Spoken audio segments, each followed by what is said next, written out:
ప్రభుత్వం నడుస్తున్న తెలంగాణలో వాళ్ళు మహిళలకు కొన్ని మాటలు ఇచ్చారు. మరి ఆ మాటలు ఇంప్లిమెంట్ చేయాలని కూడా ఖచ్చితంగా అడగాల్సినటువంటి అవసరం ఉన్నది. కేంద్ర ప్రభుత్వం ఏం చేసింది?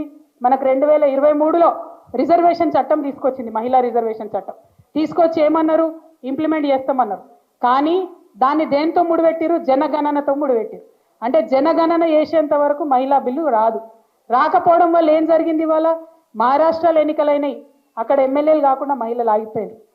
ఢిల్లీలో ఎన్నికలైనవి, అక్కడ మహిళలకు రిజర్వేషన్ వర్తించలేదు. హర్యానాలో ఎన్నికలైన, అక్కడ మహిళా రిజర్వేషన్ వర్తించలేదు. నేను కేంద్ర ప్రభుత్వాన్ని ఈరోజు డిమాండ్ చేస్తూ ఉన్నాను, మీరు ఈ బడ్జెట్లో ఎందుకు డబ్బులు పెట్టలేదు? తొందరగా జనగణన చేయండి. మీరు జనగణన చేస్తే ఇప్పుడు రాబోయే బీహార్ ఎన్నికలలో మహిళలు ఎమ్మెల్యేలు అవుతారు. రాబోయేటటువంటి తమిళనాడు 2026లో ఎన్నికలు వస్తాయి, అక్కడ మహిళలు ఎమ్మెల్యేలు అవుతారు. ఆ తర్వాత ఎంపీ ఎన్నికలలో కూడా మహిళలకు అవకాశం ఉంటుంది.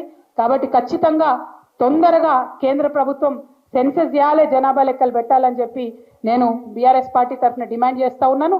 అదేవిధంగా రాష్ట్రంలో మన ముఖ్యమంత్రి రేవంత్ రెడ్డి గారు ఏదైతే మనకు మాట ఇచ్చిండ్రో, ప్రతి ఆడబిడ్డకు 2500 రూపాయలు ఇస్తామని ఏదైతే మాట ఇచ్చిరో, అది ఇచ్చేదాకా కూడా మనందరం వెంటబడాలని చెప్పి ఈ సందర్భంగా నేను డిమాండ్ చేస్తూ ఉన్నా.